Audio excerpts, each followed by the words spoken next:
Bonjour, après avoir la semaine passée parlé de manière générale de l'évangile de Matthieu, de sa théologie, de ses caractéristiques littéraires, des genres littéraires et aussi des procédés de style littéraire qu'il emploie, eh bien nous allons aujourd'hui aborder un texte qui illustre bien cette théologie. Ce sera au chapitre 6, des versets 25 à 34. Matthieu 6, 25 à 34. C'est pourquoi je vous dis, ne vous souciez pas pour votre vie de ce que vous mangerez, ni pour votre corps, de quoi vous le vêtirez. La vie ne vaut-elle pas plus que la nourriture et le corps plus que les vêtements? Regardez les oiseaux du ciel, ils ne font ni semaille ni moisson, ils n'amassent pas dans des greniers, votre Père céleste les nourrit. Vous-même, ne valez-vous pas beaucoup plus qu'eux? Qui d'entre vous, en se faisant du souci, peut ajouter une coudée à la longueur de sa vie? Puis à partir de 28, et au sujet des vêtements, l'exemple de Salomon, verset 29, je vous dis que Salomon lui-même n'était pas habillé comme un lys des champs. Et puis ensuite, verset 31, ne vous faites donc pas de soucis en vous disant qu'allons-nous manger, ou bien qu'allons-nous boire, ou encore avec quoi nous habiller.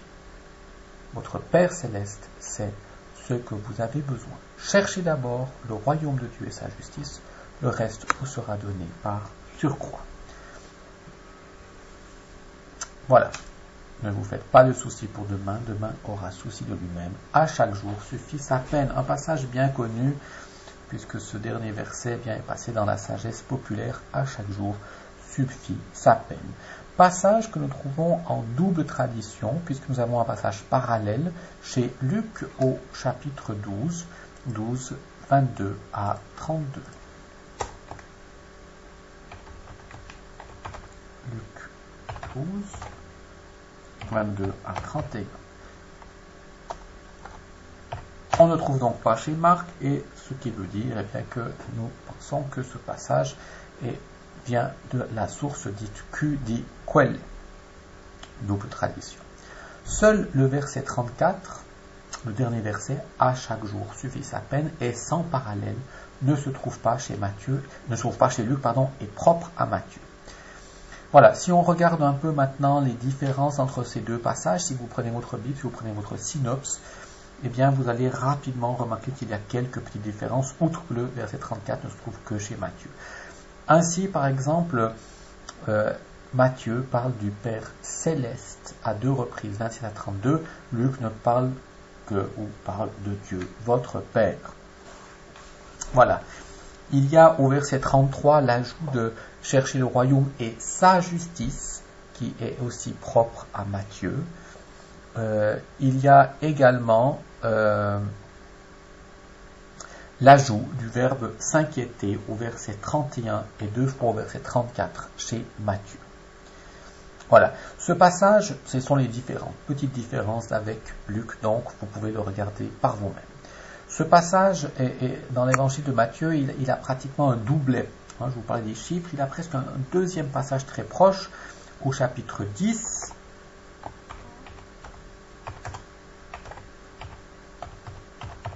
Chapitre 10, 29 à 31. Et dans ce passage, Jésus exhorte ses disciples à la confiance et à l'audace. Et on retrouve un peu la même chose, puisque dans ce passage-là, Matthieu écrit que l'on ne vend pas 2 moineaux pour un sou, indépendamment de votre Père, vous valez mieux que tous les moineaux. On retrouve un peu une thématique commune avec ce passage. Bien. Dans ce passage, de manière très brève, on peut dire que Jésus invite ses auditeurs à abandonner toute inquiétude pour ne se soucier que du royaume et de sa justice.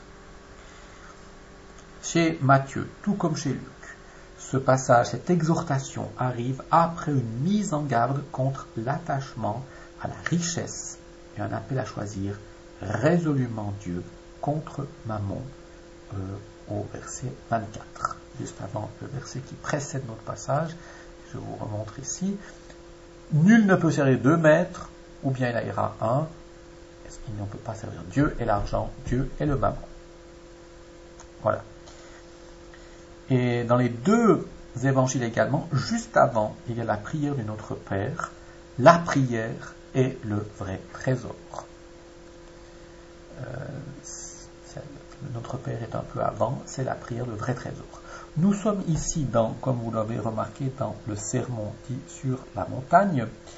Donc, nous sommes dans cette grande charte du christianisme où Matthieu nous dit comment vivre en chrétien, en disciple du royaume. L'éthique des disciples du royaume. Eh bien, elle nous sera plus claire peut-être après avoir lu ce passage. Bien, nous allons maintenant essayer de lire ce passage verset par verset, de le commenter quelque peu. La pointe, tout le texte tend. Si vous voulez, ici vous avez, comme je l'ai dit, ce verset 34 qui est propre à Matthieu. Et ce qui voulait la pointe ou la vraie finale du passage, c'est le verset 33. Tout pointe là-dessus.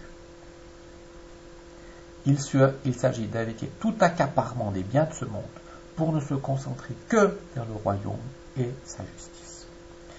Le verset 34 est bien propre à Matthieu et forme une inclusion de type dite sémitique. Parce que, en effet, au verset 25, nous avons « Ne vous souciez pas, ne vous inquiétez pas ». Et puis au verset 34, « Ne vous souciez pas, ne vous inquiétez pas ». On commence et on termine par ça. Et donc Matthieu le rajoute dans ce type d'inclusion sémitique. Luc ne va pas reprendre cette inclusion sémitique. Voilà. Mais la vraie conclusion se trouve donc au verset 33. Verset 34, pas la sagesse, je le répète, mais vraie conclusion, verset 33. Le verset 25, si on regarde maintenant le verset 25, il est construit à la fois sur une antithèse, une réalité intérieure, votre vie, une réalité extérieure, votre corps. Votre vie, votre corps. Ne vous souciez pas pour votre vie, ni pour votre corps. De quoi vous le vêtirez. Bien. Et puis il y a également ce binôme polaire, les deux réalités qui constituent l'homme, son intérieur et son extérieur. La nourriture qui renvoie, eh bien, elle, à l'intérieur, qui vient en nous, et l'extérieur, eh bien, le vêtement. Nous avons ici d'employer une antithèse entre, d'une part, ce qui est intérieur et extérieur, entre ce qui est le corps et l'âme. La vie, le corps et l'âme, la vie, la psyché. Bien. Cela aussi est très sémitique. Et notons ici la construction en parallélisme, le deuxième membre venant renforcer et justifier le premier. Nous avons ici donc une espèce de parallélisme dit synthétique, quand on a parlé la dernière fois. Ne vous souciez pas pour votre vie de ce que vous mangerez. Deuxième, ni de pour votre corps, de quoi vous le vêtirez. On a un ajout. Ça ne se contredit pas, ça ne se répète pas, ça vient compléter, c'est synthétique. Dernière, cette construction astucieuse et élaborée, eh bien, il faut comprendre qu'il n'y a aucune raison de s'inquiéter pour sa vie. Le verbe s'inquiéter va revenir 6 fois dans ce passage, qui est très important. C'est un verbe ignoré de Marc et de Jean, qui est repris également par Luc, mais ici, Matthieu insiste encore plus là-dessus. Il convient très bien à la théologie de Matthieu, qui, nous le verrons dès le verset suivant, exalte la sollicitude du Père. Se soucier, il y a une notion de tracas vers le verbe grec, de tiraillement, de souci. Tout cela peut conduire à l'anxiété, à la division. Ça, c'est le contraire de l'attitude de l'enfant qui fait tout sans prévision pour l'avenir. Le Siracide, chapitre 30, verset 24, le sent bien quand il écrit, où on peut lire « que l'inquiétude entraîne la vieillesse avant l'âge ». 20, 34, Siracide. Voilà, l'inquiétude, souci pour les vêtements et la nourriture. Verset 26, cette inquiétude va être renforcée par 2 arguments. Tout d'abord, l'exemple des oiseaux du ciel dont le Père s'occupe. le Père s'occupe de nous, et finalement la supériorité de l'homme par rapport à ces oiseaux. La non-activité des oiseaux est décrite en 3 termes. Ne pas semer, ne pas moissonner, ne pas engranger. Ce qui signifie qu'ils ne font pas de provision, ne prennent aucune précaution pour l'avenir, et pourtant le Père les nourrit. Matthieu renvoie non seulement à la sollicitude de Dieu, comme le fait Luc, mais au Père céleste. Matthieu nomme 5 fois le Père céleste, 13 fois il parle du Père des cieux. L'expression est un sémitisme, Père céleste, Père des cieux. On ne la retrouve pas chez Luc non plus. De manière générale, Père céleste, si vous voyez Père céleste, Père des cieux, vous êtes sûr que vous êtes chez Matthieu. C'est une expression sémitique. Et il aime beaucoup parler du Père des cieux, du Père céleste. Voilà, il n'y a pour Matthieu aucune occasion qu'il ne va pas prendre pour renvoyer à ce Père qui est l'origine de tous les bienfaits. Père est un terme important de la théologie également de Matthieu. Nous passons ensuite maintenant au verset 26. Jésus ajoute un autre exemple pour nous prouver le non-sens de notre inquiétude. Le verbe est ici au présent pour exprimer la durée et l'envahissement d'une telle préoccupation. L'homme a beau calculer, réfléchir, il ne peut pas ajouter une seule coudée, 0,46 mètres, 0 la coudée, à la longueur de sa vie. Il ne peut pas la rallonger d'un tout petit peu. C'est lui qui décide la durée de la vie de nos existences. Il faut donc les lui soumettre, se mobiliser inutilement nos forces et nos énergies sur des domaines qui ne relèvent pas de notre volonté. Ça ne sert à rien. Il faut lui laisser ça, remettre ça entre les mains du Père. Verset 28. Après le recours aux oiseaux pour la nourriture, rappelez-vous, pour la question plus intérieure, maintenant il va parler de cette question plus extérieure, le vêtement, les lys des champs. Voilà, les deux situations du départ sont donc reprises. Il faut se mettre à l'école des lys. Des champs, précise Matthieu, ce sont des fleurs de champs courantes qui n'ont rien fait pour grandir. Ils ne peinent ni ne filent. 2 vers pour dire qu'elles ne font rien pour leur parure. Ici, Matthieu insiste encore sur la croissance. Ils grandissent. Luc n'a pas ce terme, ce qui est encore une manière de nous renvoyer à celui qui fait croître le Père, plein de sollicitude. Et le verset 29, l'éclat de la beauté de ces simples fleurs, herbe des champs, eh bien Jésus va la comparer à Salomon, qui demeure dans la pensée juive comme le modèle de la magnificence, de la splendeur de son règne, le temple de Salomon, ainsi de suite. Et il dit, eh bien, les lys n'ont rien à envier. Salomon lui-même n'était pas aussi bien habillé. Si, au verset 30, si Dieu revêt d'une telle beauté une herbe éphémère, une saison, eh bien, combien plus le fera-t-il pour l'homme? Même procédé qu'au verset 28. Il faut en déduire que tout souci pour se vêtir est inutile. Il faut, c'est une injure même, à la sollicitude du Père. Voilà, faire ainsi, ce serait agir comme des hommes de peu de foi, nous dit Matthieu. Peu de foi, est-ce que Matthieu aime bien? Pas de foi, mais peu de foi.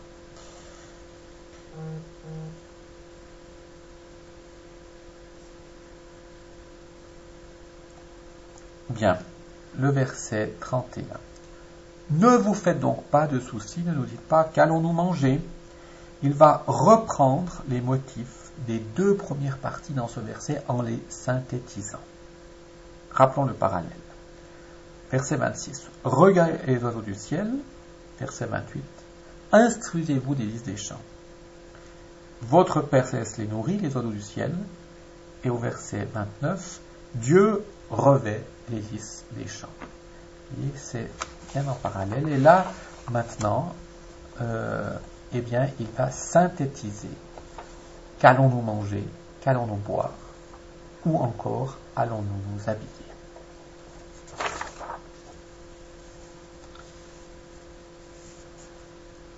Besoin intérieur, besoin extérieur, je n'y reviens pas, sont rappelés ici. Nous arrivons au verset 32. Motif d'appel à la confiance. Tout cela n'est pas une recherche, mais votre Père Céleste sait que vous en avez besoin. Jésus s'adresse aux fils du Père, votre Père, les opposants aux païens qui croient devoir se procurer eux-mêmes vêtements, nourriture.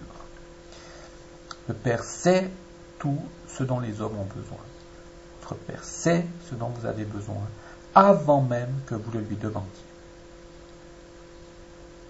Comme le Père s'occupe des moineaux, des cheveux de l'homme, 10-29, j'en ai parlé, eh bien, ainsi, ce sont des choses insignifiantes, petites, eh bien, le Père prend soin. Il connaît la nécessité vitale de l'homme, puisqu'il l'a créé. Il sait d'une connaissance absolue de quoi ses enfants ont besoin. Nous en arrivons à ce verset 33. Verset 33 qui est donc la pointe plus importante. Cherchez d'abord le royaume. On va dans un ne vous inquiétez pas, ne faites pas. On arrive à un message positif et décisif. Cherchez. Alors, s'il ne faut pas vous inquiéter du vêtement, de la nourriture, qu'est-ce qu'il faut faire?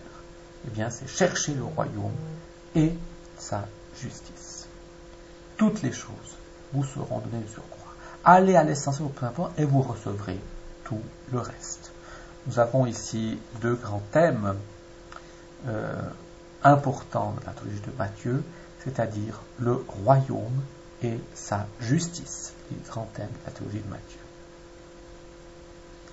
Ce sont des thèmes que, bien sûr, il conviendra de développer une fois que nous aurons fini la lecture de ce passage.